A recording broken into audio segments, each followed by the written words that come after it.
Red light filled the bridge before anyone said a word. I grabbed the edge of my console as the ship lurched, alarms screaming through every deck of the survey vessel Halcyon Drift. My hands were shaking, not from fear of the alarm itself, but from what the alarm meant. We had just entered a sector that no scout had ever properly mapped, a graveyard of broken hulls and frozen debris left over from a war so old that even our oldest archives had no name for it. "Report," snapped Captain Margot Lyle, her voice cutting through the noise like a blade. I was the junior surveyor on this mission, barely 3 years into my service, and my chest tightened as I read the numbers scrolling across my screen. "Mass detected," I said. "Massive.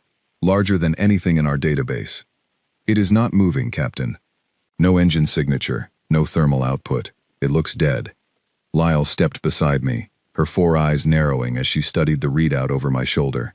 She was Velkari, a species known for calm decision-making, but even she could not hide the flicker of unease crossing her face.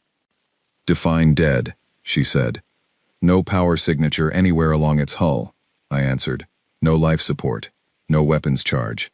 It has been sitting in this position for a very long time, judging by the ice buildup and debris clustering around it." The helmsman, a quiet young man named Felix Bryant, turned in his seat. "Could it be a station? An old outpost from before any of the recorded wars?" Light folded her arms. "Bring us closer.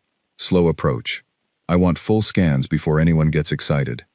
Excited was the right word, because the moment the object filled our main viewport, every single person on that bridge went silent. It was enormous, longer than 3 of our largest carriers placed end to end, its surface dark and pitted with age, covered in a thick layer of frost that sparkled faintly under our floodlights. Jagged plates of armor jutted out at strange angles, some torn, some scorched black, as if something terrible had happened to it long ago. Antennae arrays the size of buildings hung lifeless along its spine. There were no lights, no movement, no sound except the quiet hum of our own engines. "It is beautiful," whispered a voice from behind me. That was Grace Holloway, our xenoarchaeologist, a soft-spoken woman with sharp eyes who had spent her whole career dreaming of a discovery like this. "Look at the design. Nothing in our records matches this architecture." "It is also armed," Felix said quietly, zooming in on one of the jagged protrusions along the hull. "Or it used to be.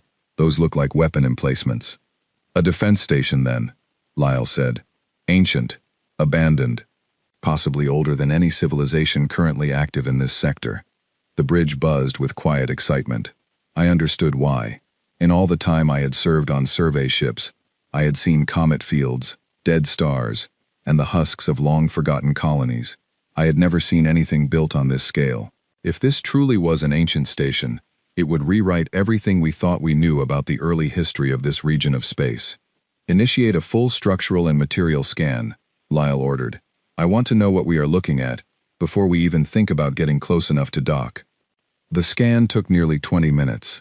I watched the data stream in, line after line of measurements, material composition, structural integrity readings, until finally a summary appeared on my screen. Estimated age, unknown, likely exceeding 10,000 years based on decay patterns.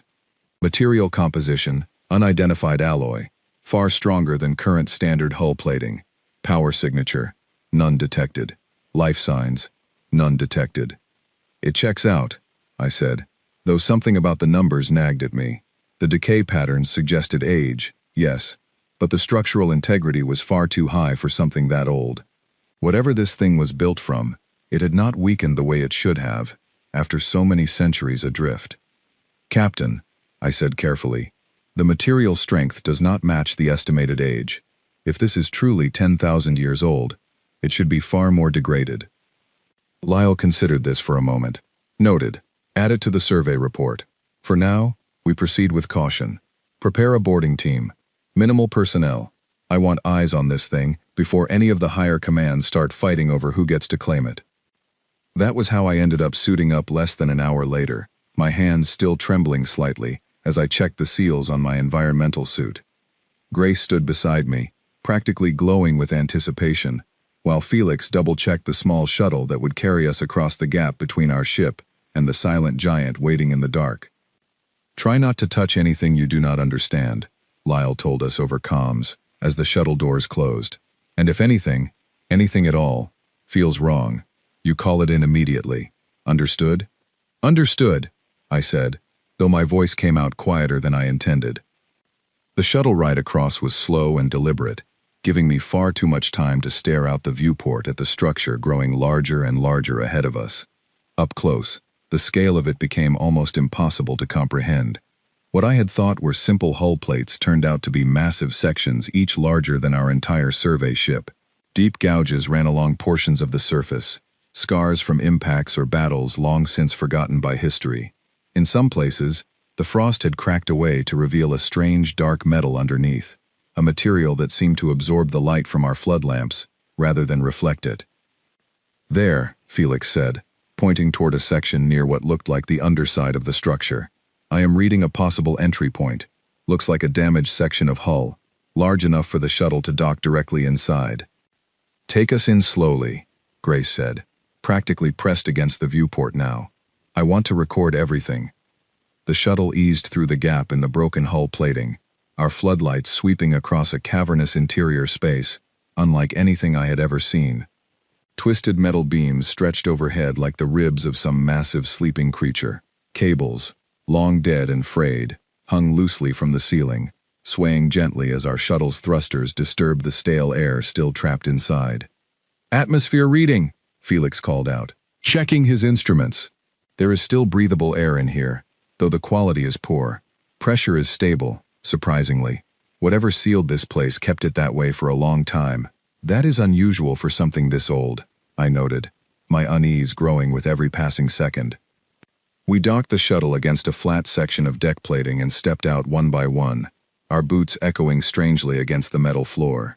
The silence inside was heavy, almost suffocating, broken only by the soft hiss of our suits and the distant creak of metal settling somewhere deep within the structure. Grace immediately moved toward a section of wall covered in strange markings, her recorder already active. These symbols, she murmured. I do not recognize this language at all. The shapes are angular, almost mathematical in structure. I moved closer to examine them myself. The markings were precise, evenly spaced, clearly written by intelligent hands rather than carved by chance. Strange combinations of straight lines and curves, repeated in patterns across the wall, almost like a sequence of numbers or coordinates. Could be a warning, Felix suggested, or instructions. Hard to say without context. We continued deeper into the structure, our floodlights cutting narrow paths through the darkness. Corridors stretched out before us, wide enough for vehicles rather than simple foot traffic, lined with thick reinforced walls that bore the marks of old battle damage.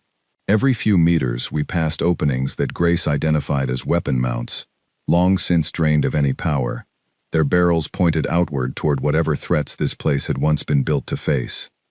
This is not a station, I said slowly, the realization settling over me like a weight. Stations are built for habitation, research, communication. This is built for combat. Look at the corridor width, the reinforced walls, the weapon placements every few meters. This was built to fight. Grace paused her recording, looking around with new eyes. You think it is a warship? I think it might have been, I said. A very, very old one. We pressed on, moving through chamber after chamber, each one revealing more strange technology, more unreadable markings, more evidence of a battle that had clearly taken place here long ago. Burn marks scarred the walls in several places. In one room, we found rows of what looked like storage pods, sealed and silent, their purpose unknown. It was Felix who found the chamber that changed everything. Over here, he called, his voice tight with something between excitement and unease. There is a sealed door. Reinforced, far thicker than anything else we have seen so far. We gathered around the door, our floodlights illuminating its surface. Unlike the rest of the structure, this section looked remarkably well preserved, almost untouched by the decay that covered everything else around it. There is a light, I said, pointing toward a small panel set into the wall beside the door. A faint, steady glow pulsed within it, barely visible, easy to miss if you were not looking directly at it. The room fell silent. That should not be possible, Grace whispered. Nothing in here has power. We confirmed that before we even boarded. Maybe it is residual, Felix offered, though his voice lacked conviction. Some kind of leftover charge that has not fully drained yet. I stepped closer to the panel, studying the soft pulse of light. It beat at a steady, even rhythm, almost like a heartbeat, slow and patient, as if something behind that door had simply been waiting. I do not like this, I said quietly. I think we should call this in before we go any further. Grace nodded, though I could see the reluctance in her eyes. This was exactly the kind of discovery she had spent her entire career searching for, and the temptation to push forward was clearly written across her face. Felix raised his wristcom to contact the halcyon drift, but before he could speak, a low vibration rolled through the floor beneath our feet. We all froze. The vibration came again, stronger this time, accompanied by a deep, resonant hum that seemed to rise from somewhere far below us, somewhere deep within the heart of the structure. The faint light on the panel beside the sealed door flickered, then steadied, then began to glow brighter than before. "Tell me that was the shuttle," Grace said, her voice barely above a whisper. Felix shook his head slowly, his eyes wide. That was not the shuttle. Somewhere deep within the silent giant we had called an ancient ruin, something was beginning to wake. The hum grew louder, vibrating up through the soles of my boots until I could feel it in my teeth. Felix took a step back from the sealed door, his hand instinctively moving toward the sidearm strapped to his hip, though we both knew it would do nothing against whatever was stirring beyond that wall. "We need to leave," I said, my voice steadier than I felt. "Now." Grace was still staring at the panel, her recorder trembling slightly in her grip. "Wait. Just a moment longer. I need to document this. This could be the most important." The lights came on. Not just the panel beside the door, but every light along the corridor we had just walked through, flickering to life one section at a time in a wave that rushed away from us into the distance. The dead silence that had filled this place for what might have been thousands of years shattered all at once, replaced by the groan of ancient machinery grinding back into motion. "Move!" I shouted, grabbing Grace by the arm and pulling her away from the sealed door. "Move now!" We ran. Behind us, the sealed door let out a sharp hiss, the sound of pressurized air escaping from seals that had not been broken in longer than any of us could imagine. I did not look back to see if it had opened. I did not want to know.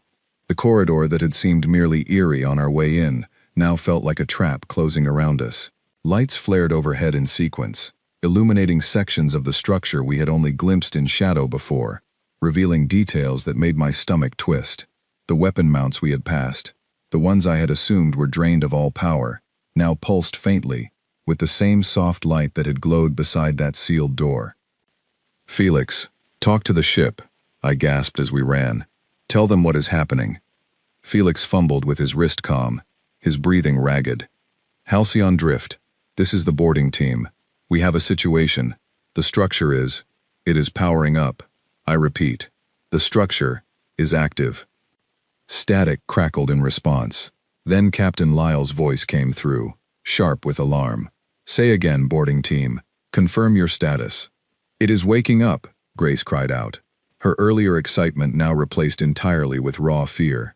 "The whole thing is waking up." We rounded a corner and skidded to a stop.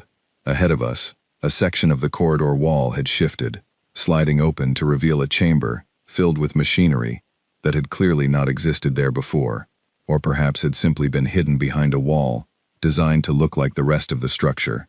Mechanical arms unfolded from recesses in the ceiling, their joints creaking with age but moving nonetheless, testing their range of motion in slow, deliberate arcs. "This way," I said, pulling Grace and Felix toward a side passage that led, as far as I could remember from our earlier path, back toward the breach where we had docked the shuttle. The deeper hum of the structure's core systems continued to build, joined now by a chorus of smaller sounds, the whir of fans pushing stale air through newly active ventilation systems, the click and clatter of panels shifting into new configurations, the distant groan of something massive rotating somewhere far below us. "Captain," Felix shouted into his comm as we ran, "we need immediate evacuation. The shuttle is our only way out. Please confirm you can see us." "We see you," Lyle's voice replied, tense but controlled. "Get to the shuttle. We are tracking a massive power surge, originating from the structure's core. Whatever this thing is, it is not dead anymore. We burst through the passage and back into the cavernous space where we had docked, relief flooding through me at the sight of our shuttle still sitting exactly where we had left it. But the relief was short-lived. Above us, sections of the ceiling that I had assumed were simply more twisted wreckage began to shift and realign. What I had mistaken for broken support beams were, in fact, retractable barriers, slowly sliding apart to reveal compartments full of dormant equipment, much of it now beginning to hum with the same soft light as everything else around us. "Get in the shuttle," I yelled, shoving Grace toward the open hatch. Felix, with me. We scrambled aboard, just as a low, resonant tone echoed through the entire structure, a sound so deep it seemed to vibrate in my very bones. Felix slammed his hand against the controls, and the shuttle's engines roared to life as the hatch sealed shut behind us. "Go! Go! Go!" I shouted, though Felix was already pulling us off the deck plating, the shuttle lifting smoothly into the open air of the cavernous bay.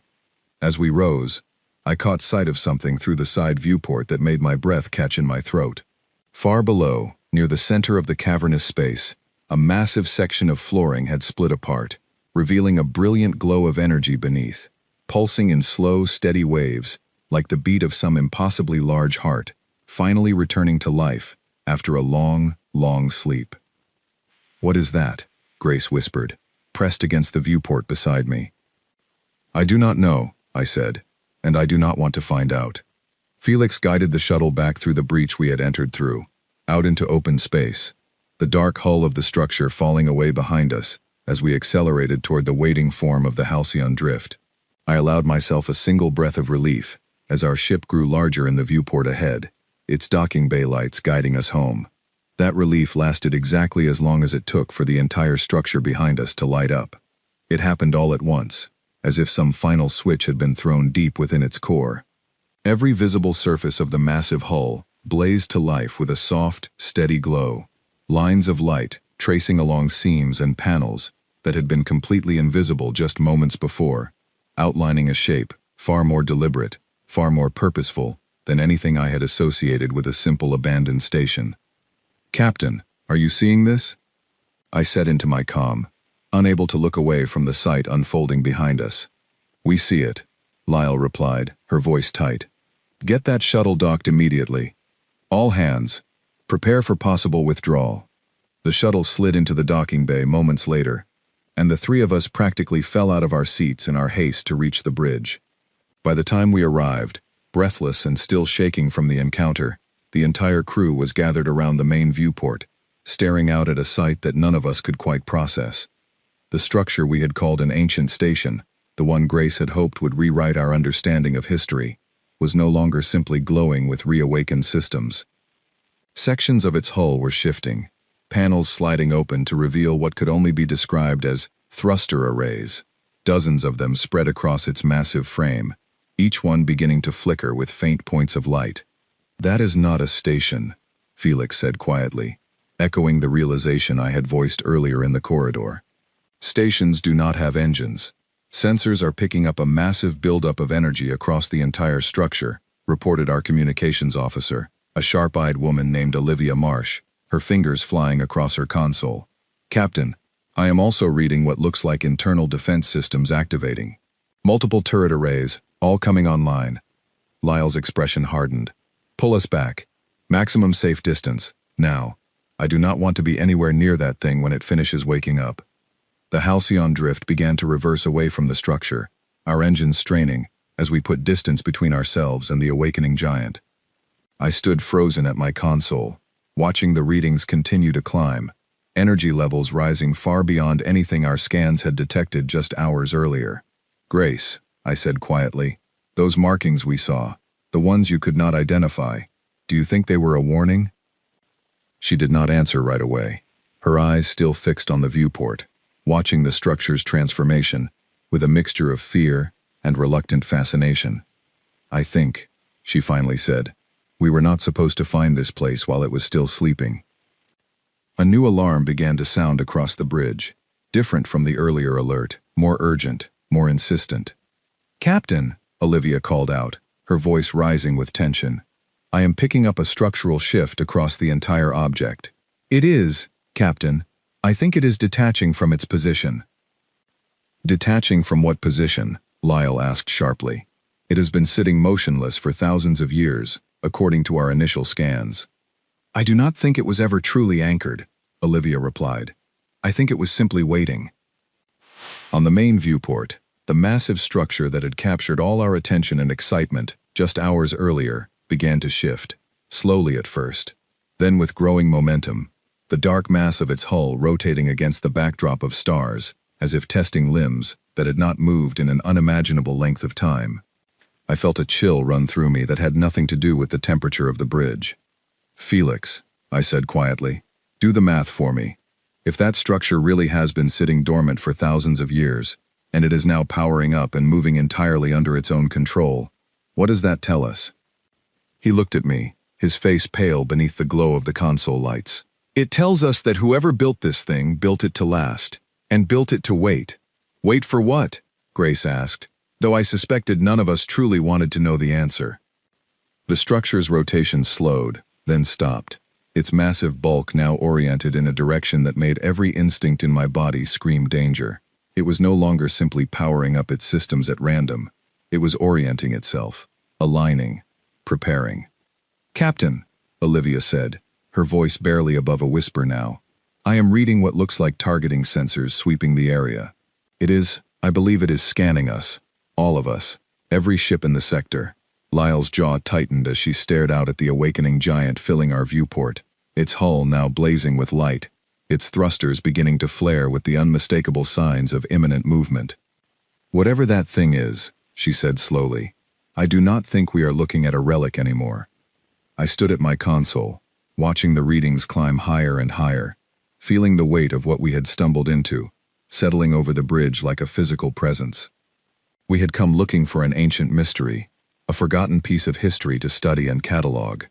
Instead, we had found something that had simply been sleeping, patiently, silently, for longer than any of our recorded histories could explain. And now, it was awake.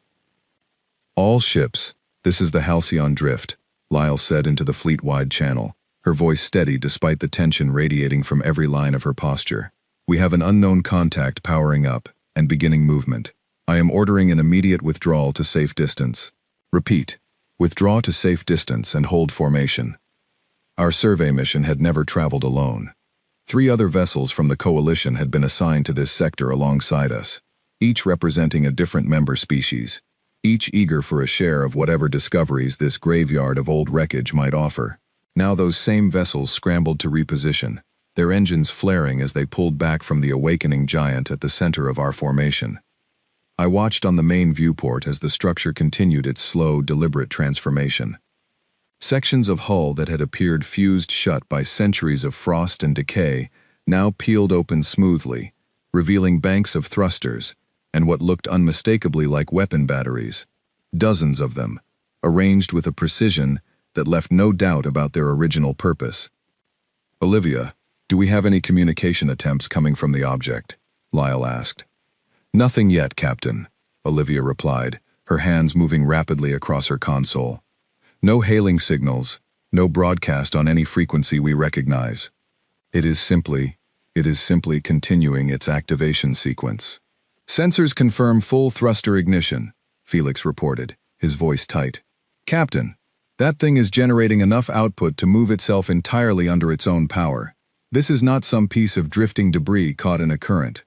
It has full propulsion control. A new voice crackled over the fleet channel, belonging to the captain of one of the other coalition vessels, a sharp-tongued commander named Henry Caldwell, representing the human contingent within our mixed fleet. Out of everyone present, his reaction carried a weight the rest of us did not immediately understand. Lyle, Caldwell said, his voice unusually quiet, I need you to pull your sensor logs and send me everything you have on that structure. Hull markings, material composition, everything. Why the urgency, Captain Caldwell? Lyle asked. There was a pause before he answered. Because some of what your boarding team described sounds familiar. Too familiar. I am sending you something now. Compare it against what you found. A data packet arrived on my console moments later, and I pulled it up alongside the images Grace had captured during our boarding mission. My breath caught as the comparison rendered on screen. The strange angular markings we had found near the sealed door, the ones none of us could identify, matched almost perfectly with a section of text displayed in Caldwell's file, a sample of old human script from centuries past, a style of writing that had largely fallen out of common use generations ago. "That cannot be right," Grace whispered, staring at the screen beside me. "Captain Lyle, the markings inside the structure, they match an early form of human written language." The bridge fell silent, except for the steady hum of our ship's systems and the distant pulse of warning alarms still cycling through their patterns. "Captain Caldwell," Lyle said slowly, "are you telling me that structure is of human origin?" Another pause, longer this time. "I am telling you it might be. There are old records, half-forgotten stories really, about vessels humanity built generations ago, during a period most of your archives probably do not even cover. Stories about ships designed to operate without crew for impossibly long stretches of time, sealed away and left waiting in remote sectors, as a precaution against threats that never fully arrived. Most of us assumed those stories were exaggerated, legends meant to intimidate rivals during an unstable period of human history." "And if they were not exaggerated," Lyle asked, "then we need to leave this sector immediately," Caldwell replied, his voice carrying a weight none of us had heard from him before. "Because if that thing really is what I think it might be, it was not built to simply patrol or observe. It was built to respond to threats with absolute and overwhelming force." The structure on our viewport shifted again, this time more dramatically, its massive bulk turning slowly to align with something none of us could immediately identify. Olivia's console chimed with a new alert, and her face paled as she read the data. "Captain," she said, "I am detecting active targeting sensors locking onto multiple points around the sector. It is not just observing us anymore. I believe it has classified all of our vessels as potential threats." "All ships," Lyle said immediately, her voice sharp with command authority. "Increase distance immediately. Do not engage. Repeat, do not engage under any circumstances." The 4 vessels of our small coalition fleet scattered, engines burning bright as we pushed our systems beyond their normal operating parameters, in an effort to put as much distance as possible between ourselves and the awakening structure. I gripped the edge of my console, watching the readouts climb as our own engines strained against the sudden demand. Behind us, the structure's transformation reached its final stage. The soft glow that had spread across its hull intensified into a steady, confident light, illuminating details we had never been able to see clearly before. What had once looked like a chaotic mass of broken plating and scattered debris now revealed itself as a deliberate, purposeful design, every angle and curve serving some function we could only guess at. "It is fully active," Felix reported, his voice barely steady. "All systems online, engines at full output. Captain, that thing is no longer dormant in any sense of the word." "Status on the fleet?" Lyle asked. "All 4 vessels clear of the immediate area," Olivia replied. "Maintaining distance of approximately 200,000 kilometers and increasing." For a long moment, nothing happened. The massive structure hung in space, fully illuminated now, its true shape finally visible to us in its entirety. It was, beyond any doubt, a warship, built on a scale that dwarfed anything in our combined fleet, anything any of us had encountered in our recorded histories. Long, angular, bristling with weapon emplacements along every visible surface, it looked less like a relic from some forgotten age, and more like a predator finally stretching after a long, patient sleep. Then it moved. Not the slow, testing rotation we had witnessed earlier, but a deliberate, confident surge forward, its massive engines flaring with a brilliance that lit up the surrounding debris field like a second sun. The sheer scale of its acceleration defied everything I understood about vessels of that size, closing distance with a speed that should have been impossible for something so massive. "It is moving toward the debris field," Olivia called out, her voice rising with alarm. "Captain, I believe it is heading toward the wreckage near the eastern edge of the sector." On the viewport, we watched as the structure approached a cluster of old derelict ships, the remains of whatever ancient conflict had scattered this graveyard across the void centuries ago. For a moment, I thought it might simply pass through the debris field, perhaps continuing on some predetermined course, unrelated to our presence. Instead, a section of its hull opened, revealing a weapon array unlike anything our scanners could properly categorize. A brilliant beam of focused energy lanced out from the structure, striking one of the largest derelict hulks in the debris field with surgical precision. The old wreck did not simply absorb the impact. It vanished entirely, reduced to scattered fragments and drifting dust, in less time than it took me to draw a single breath. The bridge fell utterly silent. That was a demonstration. Caldwell's voice came through the fleet channel, quiet and grim. It is showing us exactly what it is capable of. Why would it target an empty derelict? Grace asked, her voice trembling slightly. There was nothing alive on that wreck, nothing it needed to defend against. Because it wanted us to see, I said, the realization settling over me with cold certainty. It is not attacking randomly, it is sending a message. As if confirming my words, the structure's massive form began to turn once more, its weapon array slowly tracking across the open space of the sector, sweeping past the scattered remains of the old battlefield, until it settled, with unmistakable deliberation, on our own small formation of ships. "Captain," Olivia said, her voice barely above a whisper, "it has us in its targeting sweep." Lyle's hands tightened on the edge of her console, her composure straining under the weight of the moment. "All ships, prepare for immediate evasive maneuvers. Olivia, open every channel you have. I want to attempt communication before anything else happens." Olivia's fingers flew across her console, broadcasting on every frequency our systems could generate, a desperate attempt to establish contact before the structure decided our fate for us. For several agonizing seconds, nothing came back but static. Then, finally, a response arrived. Not a voice, not at first, but a simple string of data that scrolled across Olivia's screen, a pattern that took our translation systems several attempts to properly decode. "Captain," Olivia said slowly, reading the translated text aloud. "It says, identification required, unauthorized presence detected within designated perimeter. Respond immediately, or be classified as hostile." The weight of those words settled over the bridge like a physical pressure. We had come to this sector believing we were exploring history, cataloging the remains of a war long since ended. Instead, we had stumbled directly into the path of something that considered this entire region still very much an active and contested perimeter. "Send a response," Lyle ordered, her voice tight with controlled urgency. "Identify us as a civilian survey mission. No hostile intent. Request peaceful withdrawal from the area." Olivia complied immediately, her hands steady, despite the obvious strain in her expression. The seconds that followed felt like hours, each one stretching out as we waited to see whether reason would prevail, whether whatever intelligence controlled that massive structure would accept our explanation. The reply came swiftly. "Acknowledged," Olivia read, relief flooding briefly into her voice, before the next words drained it away entirely. "Withdrawal authorized.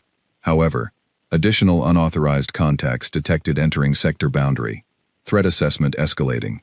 "What additional contacts?" Lyle demanded, turning sharply toward the sensor station. Felix's console chimed urgently, new readings populating his screen faster than he could process them aloud. "Captain, I am picking up new arrivals on long-range sensors, multiple vessels, unknown configuration, approaching from the far edge of the sector at significant speed." I felt my stomach drop as the implications settled over me.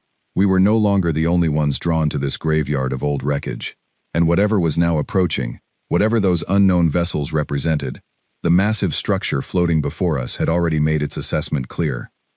This sector belonged to it, and it was prepared to defend that claim against anyone who dared to challenge it.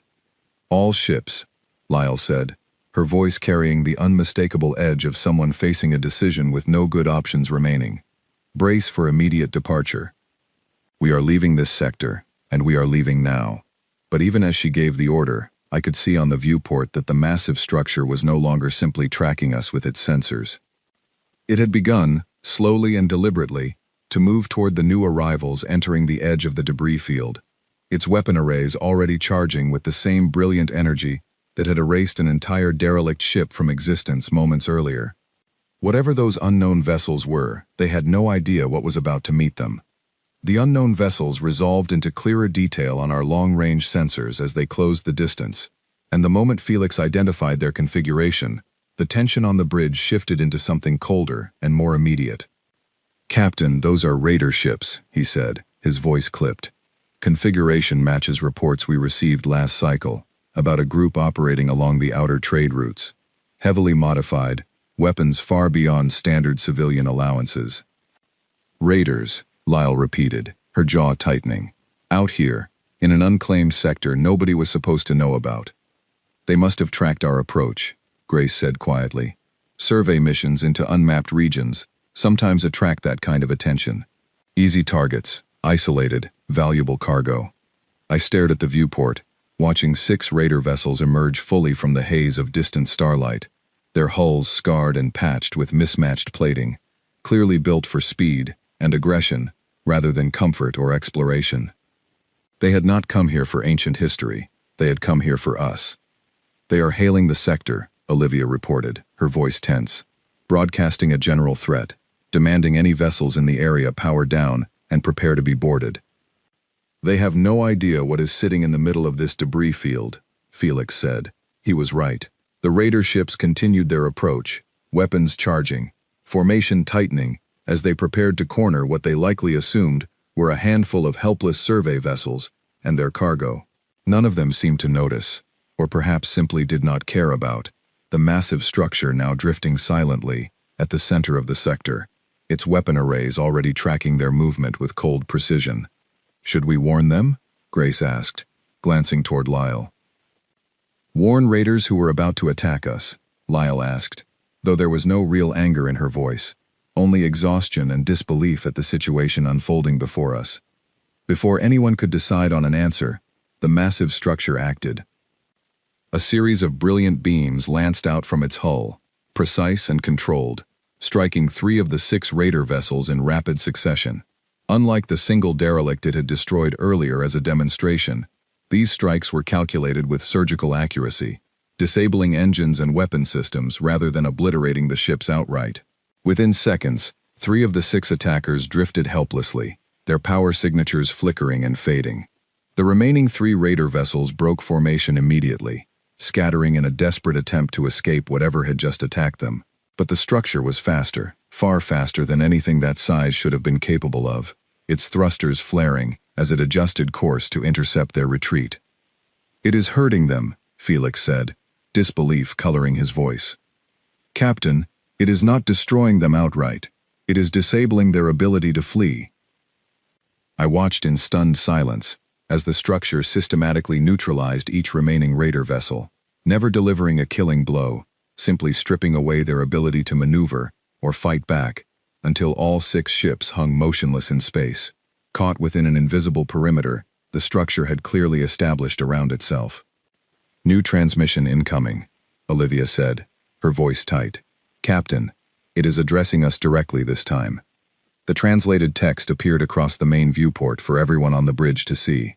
"Hostile elements neutralized. Sector perimeter re-established. Unauthorized civilian presence detected. State purpose for entering this region." Lyle exchanged a glance with the rest of us before responding through Olivia's console. "This is Captain Margot Lyle, of the survey vessel Halcyon Drift, representing a coalition exploration mission. We entered this sector believing it to be unclaimed territory, unaware of any active perimeter or defense presence. We mean no harm, and request safe passage to withdraw." The reply came swiftly, the text scrolling across our screens with a precision that felt almost unsettlingly calm given everything we had just witnessed. "Sector classified as Restricted Defense Zone under Standing Protocol. Records indicate no recent activity within designated patrol radius for an extended duration. Clarification required regarding current galactic timeline." "It wants to know what year it is," Grace said slowly, the realization dawning across her face. "Captain, I think it has been completely cut off from any outside information this entire time. It does not know how long it has actually been sitting here." Caldwell's voice crackled back over the fleet channel, quieter now, almost cautious. "Lyle, let me handle this part. If what I suspect is true, this requires someone with proper authorization to communicate on behalf of human interests." Lyle hesitated only a moment before nodding, even though Caldwell could not see the gesture. "Go ahead, Captain Caldwell." There was a long pause before Caldwell's transmission reached the structure, and I found myself holding my breath, waiting to see how this exchange would unfold. When his voice finally came back over our bridge speakers, it carried a formality I had not heard from him before, as if he were addressing something far older and far more significant than a simple piece of derelict technology. "This is Captain Henry Caldwell, serving under current Human Coalition authority. Requesting identification and status report. Please confirm designation and original deployment date." The response took longer this time, several long seconds passing before new text appeared across our screens. Designation: Sentinel-class autonomous defense platform. Registry number obscured due to data degradation. Deployment date recorded as part of Standing Defense Initiative established during a period of extended regional conflict. Current status: awaiting confirmation of conflict resolution and authorization to stand down from active perimeter defense. The bridge went utterly silent as the weight of those words settled over all of us. "It has been waiting this entire time," Grace whispered, "waiting for someone to tell it the war it was built for is over." "How long ago was that conflict exactly?" Lyle asked quietly, almost afraid of the answer. Caldwell's voice, when it came, sounded strained in a way I had never heard from him before. "If the records I am thinking of are accurate, that conflict ended generations ago, long before most coalition records even begin. This thing has been sitting out here, alone, fully operational, for far longer than any of us can properly comprehend. And it never received any signal telling it to stand down," I said, the full scope of the situation finally settling into place. "It just kept waiting, patrolling an empty sector that everyone else forgot existed." A new alert chimed across Felix's console, and his expression shifted from cautious relief to renewed alarm. "Captain, I am reading additional power fluctuations from the structure. Something is changing again." On the viewport, the massive vessel began to shift its orientation once more, its weapon arrays slowly retracting, the brilliant glow along its hull softening into something steadier and less overtly aggressive. For a moment, I allowed myself to hope that perhaps this encounter might end peacefully, that the structure, having received confirmation of some kind from Caldwell, might simply power down or withdraw entirely. That hope lasted only until the next transmission arrived. "Conflict resolution status cannot be independently verified through available data. Standing protocol requires direct verification through authorized command channels before deactivation can proceed. Until verification is complete, this platform will continue active defense operations within designated perimeter." "It does not trust us," Grace said. "It wants confirmation from somewhere we cannot provide." "What kind of verification would even satisfy a system like that, after all this time?" Felix asked. "Any command structure that originally deployed it is almost certainly gone. Any authority it recognizes probably does not even exist anymore." Caldwell's voice returned, heavier now, carrying an undertone of genuine concern. "That is exactly the problem. If this platform refuses to stand down without verification from an authority that no longer exists, it has no logical reason to ever deactivate. It will simply continue defending this perimeter indefinitely, treating every new arrival as a potential threat requiring assessment." "Indefinitely," Lyle repeated. "Captain Caldwell, are you telling me we have just woken up a fully armed warship that intends to remain active and aggressive in this sector forever, simply because nobody can prove to it that the war it remembers is over?" The silence that followed was answer enough. I looked out at the massive structure still drifting at the center of the debris field, its disabled raider captives held motionless within its perimeter, its weapon systems fully charged and ready, despite the temporary lull in aggression. Whatever we had stumbled into, whatever ancient conflict had led to its creation and deployment, the consequences of waking it were only beginning to reveal themselves. "Captain," Olivia said quietly, breaking the heavy silence on the bridge, "incoming transmission, but this one is different. It is broadcasting on an open frequency, not directed specifically at us." "Broadcasting to who?" Lyle asked. Olivia's hands trembled slightly as she adjusted her console.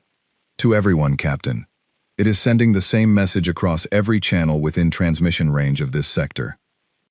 The text scrolled across our main viewport, and as I read the words, a cold certainty settled over me that nothing about this encounter was going to end as simply as any of us had hoped. "Attention all vessels within transmission range.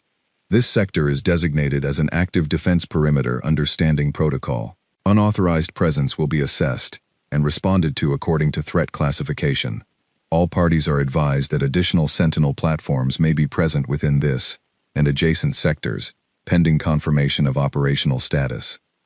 Grace turned slowly to look at me, her face pale. Additional platforms, she repeated. It is telling every ship in range that there might be more of these things out there. I thought back to the stories Caldwell had mentioned earlier, half-forgotten legends about vessels built to wait indefinitely in remote sectors, sealed away as a precaution against threats that never fully arrived. If even a fraction of those old stories were true, if even a handful of other Sentinel platforms existed somewhere across the wider region, then what we had encountered today was not an isolated incident.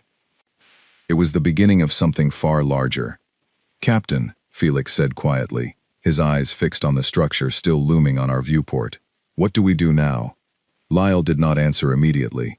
She stood at the center of the bridge, staring out at the massive vessel that had spent untold generations sleeping silently in this forgotten corner of space, now fully awake and broadcasting a warning to every ship within range that the galaxy had just changed in ways none of us were prepared to understand.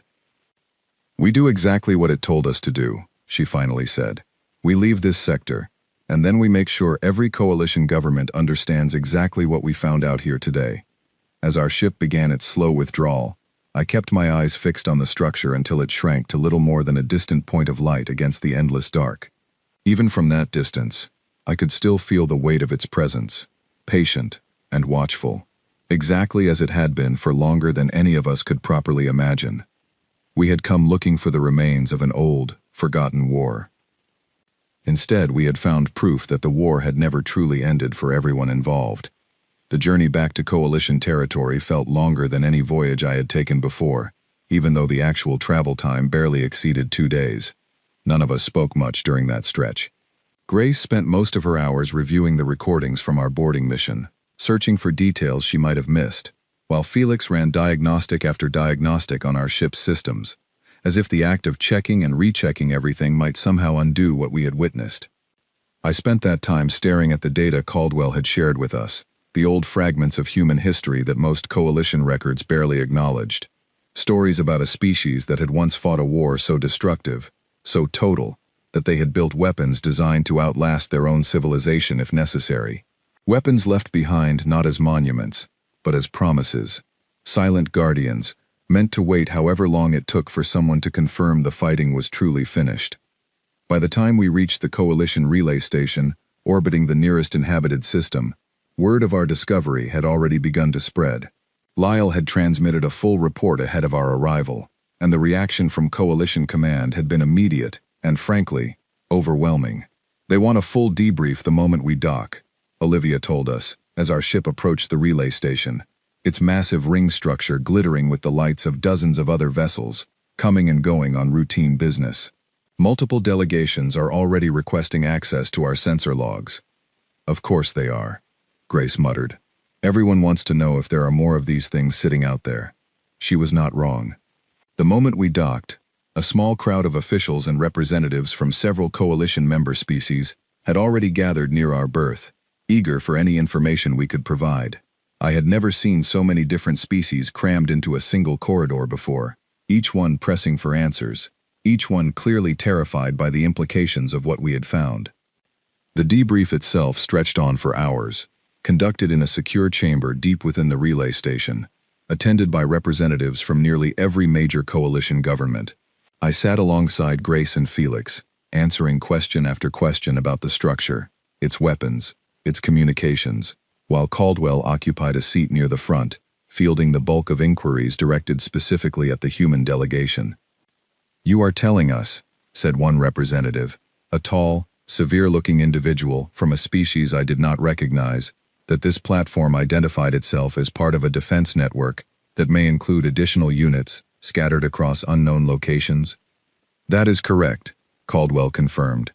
"Based on the broadcast it sent across open channels, and based on what little verified history we have access to regarding this period, it is reasonable to assume similar platforms may exist in other remote, unclaimed sectors throughout this region, and possibly beyond it." A wave of uneasy murmurs rippled through the assembled delegates. "How many?" another representative demanded. "How many of these weapons are we talking about?" Caldwell's expression remained carefully neutral, though I could see the tension in his shoulders. Unknown. Historical records from that era are fragmented, deliberately so in many cases, due to the chaotic nature of the conflict that led to their deployment. It is possible there are only a handful. It is equally possible there are many more than that.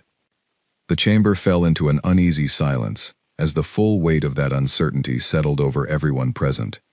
"And these platforms," the first representative continued, "they consider themselves still bound by orders given before any of our current governments even existed. Orders that none of us have any authority to rescind." "That appears to be the case," Caldwell said quietly.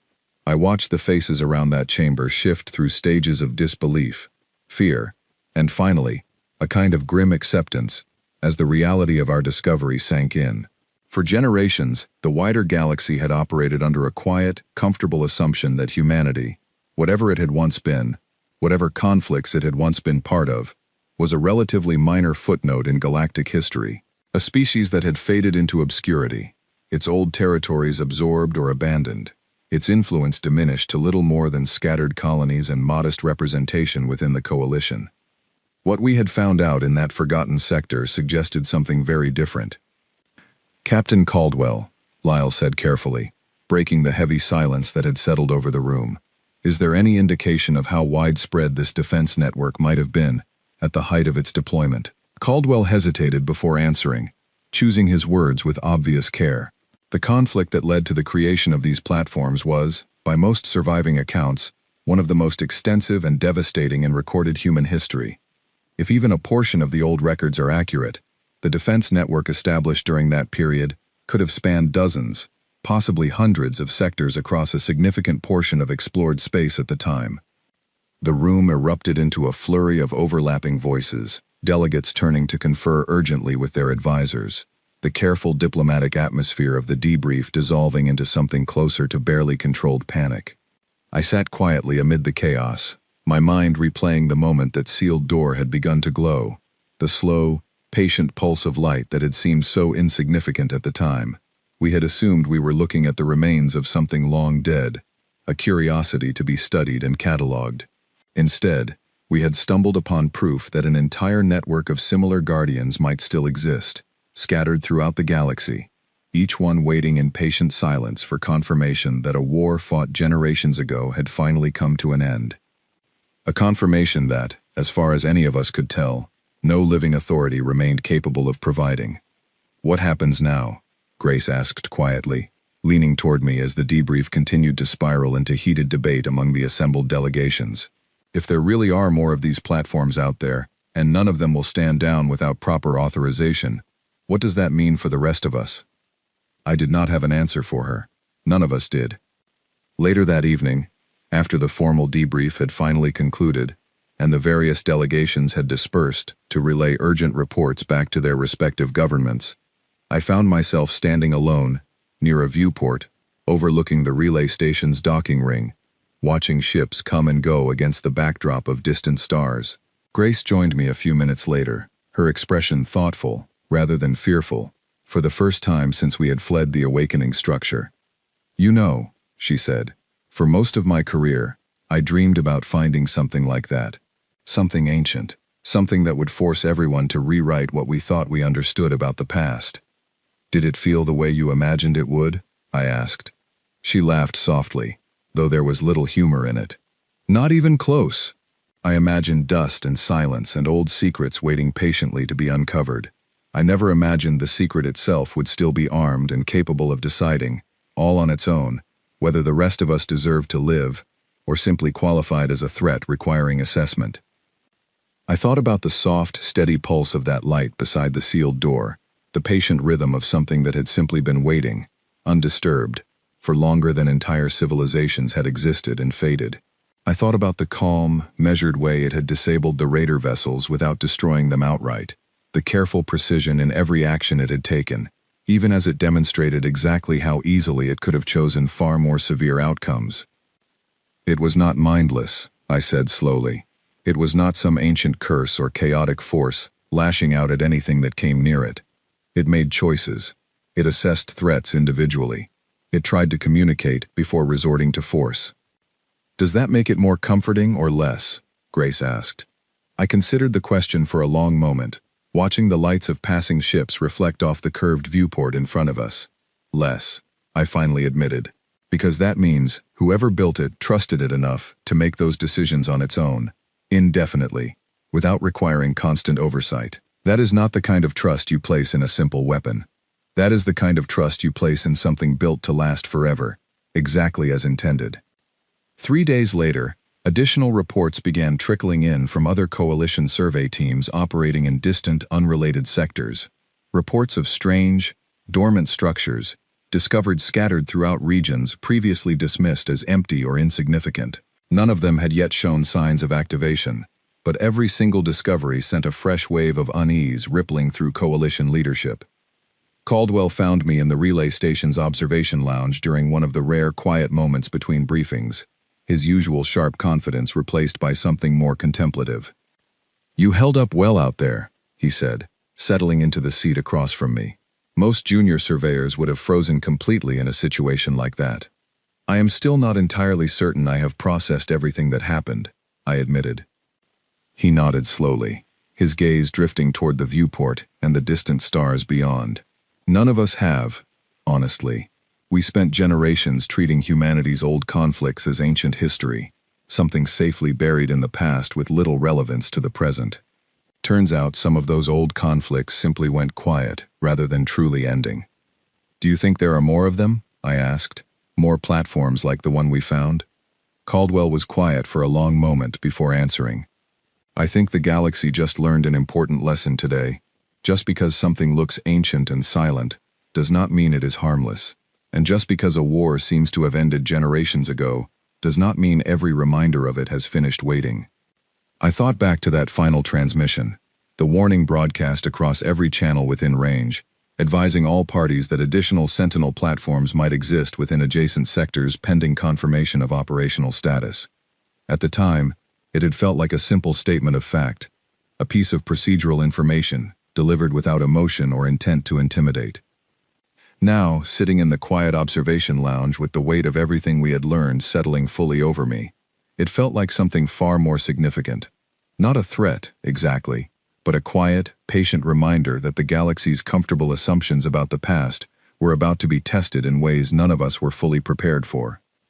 Somewhere out there, scattered across countless forgotten sectors, more silent guardians might still be waiting, exactly as patient, exactly as capable, exactly as certain in their purpose as the one we had so carelessly awakened. And until someone found a way to convince them, beyond any doubt, that the war they remembered was truly finished, they would simply continue waiting, indefinitely, ready to respond the moment anyone dared to test the boundaries of a perimeter most of the galaxy had long since forgotten even existed. I closed my eyes and pictured that soft, steady pulse of light beside the sealed door one final time, patient and unhurried, exactly as it had been for longer than any of us could properly comprehend. It had not been a relic. It had been a promise. And promises like that, I was beginning to understand, did not simply fade away with time. They waited, silently, patiently, for as long as it took.